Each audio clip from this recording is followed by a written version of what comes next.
Hi guys, तो आज मैं हमारी यूनिवर्सिटी की सेंट्रल लैब में हूँ।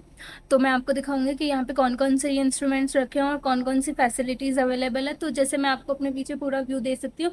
ये पूरा का पूरा सेंट्रल लैब है जहाँ पे बहुत सारे टाइप के मशीन्स रखे हैं, इंस्ट्रूमेंट्स रखे हैं जो आपको फ्रीली यूज़ करने दिया जाता है। और यहाँ पे ऐसा कोई रोक टोक नहीं है। और लैब बहुत ही अच्छे से मेंटेन्ड है, क्लीनलीनेस, हाइजीन और हर चीज़ के साथ। तो लेट्स स्टार्ट कि यहाँ पे क्या क्या रखा है। तो सबसे पहले यहाँ पे एक इंक्यूबेटर शेकर रखा है। यहाँ पे एक -80 फ्रिज है। यहाँ पे -20 है। इधर अगर हम जाएं तो यहाँ पे एक जेल इलेक्ट्रोफोरेसिस यूनिट के लिए स्पेशल एरिया दिया गया है। फिर अगर हम यहाँ चलते हैं, यहाँ सबसे पहले जेल डॉक्यूमेंटेशन सिस्टम है, नैनो ड्रॉप स्पेक्ट्रोफोटोमीटर रखा है। और इस तरीके से ये लैब का बाकी का एरिया, यहाँ वेई बैलेंस रखा है, इलेक्ट्रोफोरेसिस यूनिट रखी है उस साइड में। फिर ये पीएच मीटर रखा है, हर टाइप के यहाँ पे केमिकल्स अवेलेबल हैं। फिर यहाँ हम देखते हैं रियल टाइम पीसीआर रखा है।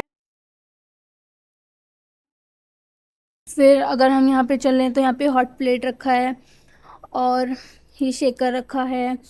फिर यहाँ हम देखते हैं कि यूवी विजिबल स्पेक्ट्रोफोटोमीटर रखा है। ये एक और जीटा पोटेंशियल रखा है। और फिर हम अब आगे चलते हैं तो यहाँ पे ये मेरा फ्रेंड काम कर रहा है जो कि यहाँ पे माइक्रोस्कोप में काम कर रहा है एंड ही इज़ शाय। तो लेट्स गो फ्रॉम हेयर। और यहाँ पे हम ये देखते हैं, यहाँ पे एक और टिशूलाइज़र रखा है।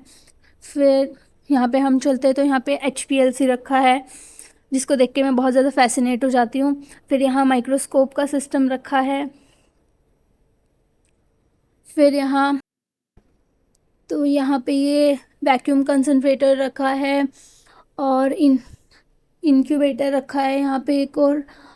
फिर अगर हम यहाँ चलते हैं तो यहाँ कॉर्नर में हमारे पास है GCMS क्रोमेटोग्राफी, जो कि मतलब एक और ऐसी मशीन है जिसको देखकर मैं बहुत फैसिनेटेड रहती हूँ।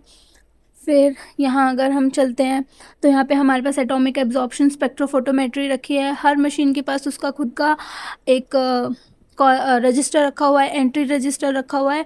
यहाँ पे कोई UPS वगैरह सब चीज़ अवेलेबल है। डिस्टिल वाटर के लिए यहाँ यूनिट लगी हुई है पूरी की पूरी। और यहाँ पे फ्रीज ड्रायर है, लायोफिलाइज़र है और इस तरीके से सेंट्रीफ्यूज रखे हैं, PCR मशीन रखा है, वाटर बाथ रखा है, माइक्रोवेव रखा है और एक ये सर्कुलेटिंग चिलर है, अल्ट्रासोनिक वाटर बाथ है और इस यहाँ पे आइस मशीन है। और इस तरीके से यहाँ पे लैब में बहुत अच्छे तरीके से सारी की सारी फैसिलिटीज़ अवेलेबल हैं। तो अगर आपको मेरा कंटेंट अच्छा लगे तो प्लीज़ आप मेरे चैनल को लाइक, शेयर और सब्सक्राइब करके सपोर्ट ज़रूर करना।